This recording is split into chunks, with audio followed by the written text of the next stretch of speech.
आज हम बात करेंगे DNA packaging in eukaryotes. DNA जैसा कि आपको मालूम है, वाटसन एंड क्रिक ने 1953 में इसका डबल हेलिकल मॉडल प्रस्तुत किया था। तो डीएनए की पैकेजिंग मीन्स कि यदि हम देखें तो डीएनए का मॉलिक्यूल जो है वो करीब 2 मीटर लंबा होता है यूकैरियोटिक सेल में, और एक सेल का साइज या उसके न्यूक्लियस का साइज जिसमें जो है डीएनए रहता है वो माइक्रॉन्स में होता है। तो इतना लंबा डीएनए मॉलिक्यूल उस न्यूक्लियस में कैसे पैक हो जाता है या उस सेल में कैसे पैक होता है। यदि हम देखें तो एक यूकैरियोटिक सेल यानी मल्टी सेलुलर ऑर्गेनिज्म में जितना डीएनए होता है, यदि सारे सेल्स की डीएनए हम निकाल लें और उसकी एक चेन बना लें तो वो चेन यहाँ से सूर्य की जितनी दूरी है, सन की जितनी डिस्टेंस है, उतनी दूरी तक वो बहुत आराम से जा सकता है, इवन कि उससे भी लंबा हो सकता है। तो इसका मतलब कि डीएनए जो है पर सेल के हिसाब से देखें तो उसकी लंबाई 100 सेंटीमीटर 200 सेंटीमीटर्स तक होती है, लेकिन वही डीएनए न्यूक्लियस जिसकी साइज माइक्रॉन्स में है उसमें जाकर के वो पैक होता है। तो इट मीन्स कि जो है ये एक तरह से असाधारण घटना है कि इतना बड़ा डीएनए मॉलिक्यूल या इतना लंबा डीएनए मॉलिक्यूल इतने छोटे स्ट्रक्चर में कैसे पैक होता है। प्रोकैरियोटिक के केस में देखें तो प्रोकैरियोटिक डीएनए भी जो है वो एक तरह से अपनी डेंसिटी के आधार पर साइटोप्लाज्म में पड़ा रहता है। उस रीजन को हम न्यूक्लियाइड कहते हैं, कुछ प्रोटीन्स जो है उसको होल्ड रखती हैं। लेकिन यूकैरियोटिक सेल्स का डीएनए जो है वो न्यूक्लियस में होता है, वहीं पर उसकी सारी प्रोसेस होती है और वो जो है उसी में पैक रहता है। तो इसकी पैकिंग जो है वो एक तरह से मिरेकुलस पैकिंग है, यानी इतना बड़ा डीएनए जो है उसमें पैक हो जाता है। तो न्यूक्लियस में जब डीएनए रहता है तो इसकी सबसे बड़ी जो है पैकिंग में जो रोल प्ले करती है वो है हिस्टोन प्रोटीन्स। हिस्टोन्स प्रोटीन्स जो है जनरली बेसिक प्रोटीन्स होती हैं। बेसिक प्रोटीन्स मीन्स कि इसमें हाइड्रोफोबिक नेचर इसका ज़्यादा होगा और इसमें जो है बेसिक अमीनो एसिड की मात्रा भी ज़्यादा होगी। जैसा कि हम जानते हैं कि बेसिक अमीनो एसिड जो है वो है आर्जिनिन और लाइसिन। तो इसका मतलब कि हिस्टोन्स में आर्जिनिन और लाइसिन की मात्रा ज़्यादा होती है। तो हिस्टोन्स जनरली 5 तरह के होते हैं, H1, H2A, H2B, H3 और H4। तो ये पांचों तरह के हिस्टोन जो है ये सब किसी न किसी रूप में अपना रोल प्ले करते हैं in the DNA packaging. Histones में सबसे खास बात ये देखी गई कि ये बहुत ही कंजर्व प्रोटीन है, यानी इवोल्यूशन के दौरान इनमें ज़्यादा चेंज नहीं आया। फॉर एग्जाम्पल यदि हम देखते हैं हार्स यानी घोड़ा और पी यानी मटर, इन दोनों के हिस्टोन में टैली किया गया H4, जैसा कि हमने बताया 5 तरह की है। तो H4 हिस्टोन जो है इसके अमीनो एसिड सीक्वेंस को टैली किया गया दोनों के, हार्स और पी के, तो उसमें केवल 2 अमीनो एसिड का डिफरेंस आया। मीन्स कि हिस्टोन प्रोटीन्स जो डीएनए की पैकेजिंग में काम आती है इन द यूकैरियोटिक सेल्स, उसमें अमीनो एसिड का सीक्वेंस यानी इवोल्यूशन के दौरान बहुत ज़्यादा चेंज नहीं हुआ है। और उसका रीजन शायद ये है कि इसके पॉजिटिव नेचर को बरकरार रखना, इसलिए क्योंकि डीएनए में फास्फोरस होता है, फास्फोरिक एसिड्स होते हैं। मीन्स कि डीएनए जो है निगेटिवली चार्ज होता है, और निगेटिवली चार्ज यदि किसी कहीं पैकिंग होनी है किसी प्रोटीन के अराउंड में, तो जाहिर सी बात है उस प्रोटीन को पॉजिटिवली चार्ज होना जरूरी है। तो इसीलिए हिस्टोन की पॉजिटिव चार्ज को मेंटेन करने के लिए इसमें आर्जिनिन और लाइसिन यानी बेसिक अमीनो एसिड की मात्रा हमेशा से ही ज़्यादा रही है। तो जैसा हमने बताया 5 तरह के हिस्टोन्स होते हैं। तो 5 तरह के हिस्टोन्स जो है उसमें H1 जो है ये डीएनए की रैपिंग में बहुत ज़्यादा रोल प्ले नहीं करता है, लेकिन बाकी जो 4 हैं H2A, H2B, H3 और H4, यानी ये 4 हिस्टोन्स प्रोटीन जो हैं ये 2-2 मॉलिक्यूल मिल करके और एक ऑक्टामेरिक स्ट्रक्चर बनाते हैं। तो ऑक्टामेरिक स्ट्रक्चर बनाएंगे और जब ऑक्टामेरिक स्ट्रक्चर बन जाएगा तो डीएनए उसी में रैप होगा और इसको हम कहेंगे न्यूक्लियोसोम, यानी डीएनए जो है न्यूक्लियोसोम के अराउंड रैप होगा।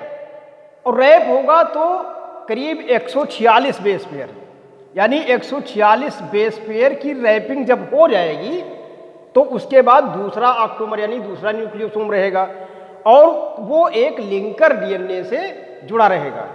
तो लिंकर डीएनए की लंबाई जो है वो 70 से 80 बेस पेयर तक हो सकती है, यानी 70 से 80 बेस पेयर तक का डीएनए जो है वो लिंकर डीएनए कहा जाएगा और न्यूक्लियोसोम को जोड़ेगा।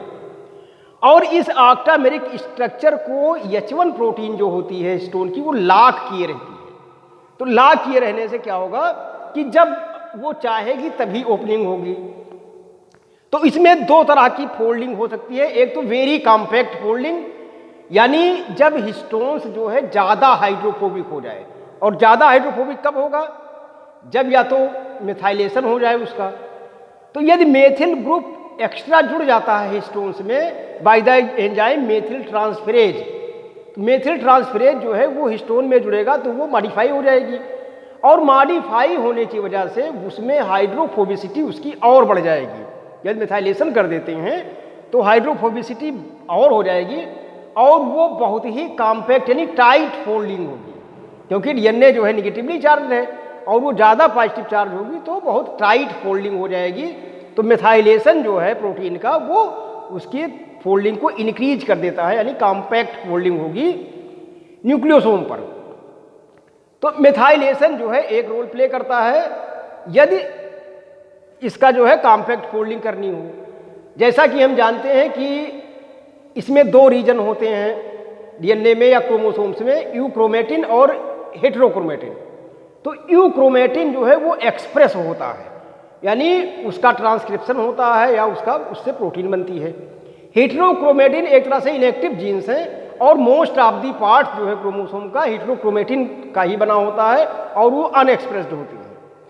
तो न्यूक्लियोसोम में जाहिर सी बात है जो पोर्शन जो है यूक्रोमेटिन का होगा उसको बार बार ओपन होना होगा फॉर द ट्रांसक्रिप्शन। तो वहाँ की पैकिंग जो है वो लूज होती है। तो लूज पैकिंग कब संभव है? जब हम हिस्टोन का एसाइलेशन, स्टाइलेशन या फास्फोरिलेशन करें और इसके लिए एस्टिल ट्रांसफरेज एंजाइम्स होते हैं, तो वो वहाँ पर एस्टिल ग्रुप जोड़ेंगे तो थोड़ा सा निगेटिवली चार्ज हो जाएगा और वहाँ पर पैकिंग जो है लूज हो जाएगी। तो न्यूक्लियोसोम जो है ये ऑक्टामेरिक स्ट्रक्चर है और ये प्रोटीन्स जो है हिस्टोन्स 4 H2A, H2B, H3 और H4 इनके दो मॉलिक्यूल मिल करके वो 8 मॉलिक्यूल का ऑक्टामेरिक स्ट्रक्चर बनाते हैं जिसको हम न्यूक्लियोसोम कहते हैं। और डीएनए इसी के अराउंड में रैप्ड रहता है और करीब 146 बेस पेयर जो है उसमें रैप रहते हैं। उसके बाद 70-80 बेस पेयर का लिंकर डीएनए होता है जो एक न्यूक्लियोसोम से दूसरे न्यूक्लियोसोम को जोड़ता है।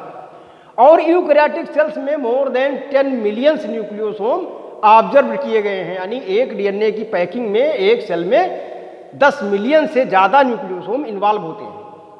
अब न्यूक्लियोसोम पर जब ये डीएनए रैप करेगा तो उसके बाद न्यूक्लियोसोम की क्वाइलिंग होगी और न्यूक्लियोसोम की क्वाइलिंग होगी तो उससे क्या बनेगा? उससे बनेगा क्रोमेटिन फाइबर्स। क्रोमेटिन फाइबर्स बनेगा और उसके बाद जब थर्ड ऑर्डर की फोल्डिंग हो जाएगी तब बन जाएगा क्रोमोसोम।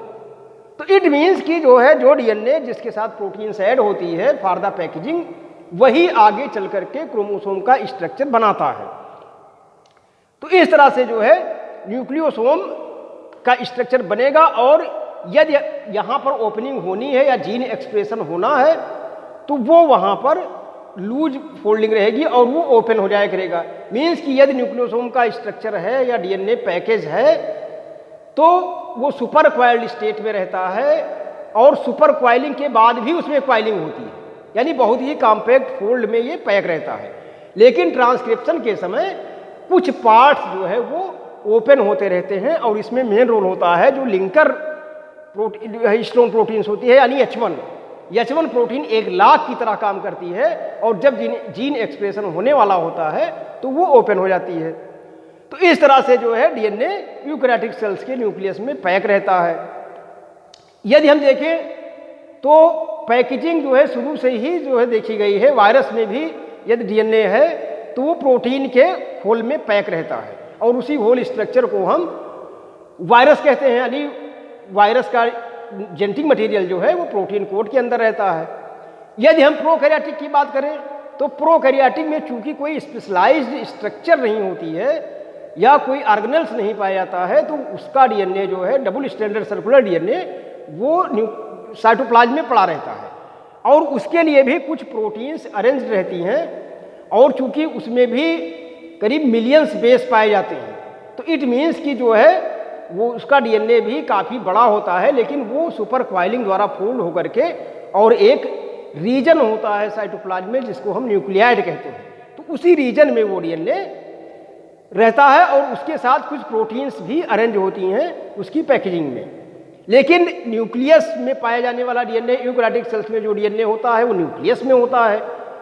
न्यूक्लियस एक ऑर्गेनेल्स है, डबल मेम्ब्रेनस ऑर्गेनेल्स है, वहीं पर रिप्लिकेशन भी होता है और वहीं पर ट्रांसक्रिप्शन भी होता है। ट्रांसक्रिप्शन के बाद जो है वो अगली प्रोसेस जो होती है वो साइटोप्लाज्म में होती है। तो यानी यदि डीएनए से आरएनए बना और आरएनए बन जाने के बाद वो बाहर निकलता है एमआरएनए और वह प्रोटीन सिंथेसिस जो है वो साइटोप्लाज्म में होती है। तो इट मीन्स कि जो है न्यूक्लियस में पैकेजिंग डीएनए की बहुत ऑर्डर वे में होती है और बहुत कॉम्पैक्ट फोल्डिंग होती है और मेन रोल इसमें प्ले करता है हिस्टोन्स। तो अब पैकेजिंग की जरूरत इसीलिए पड़ी कि इतने बड़े डीएनए मॉलिक्यूल को एक छोटे से रीजन में पैक किया जा सके।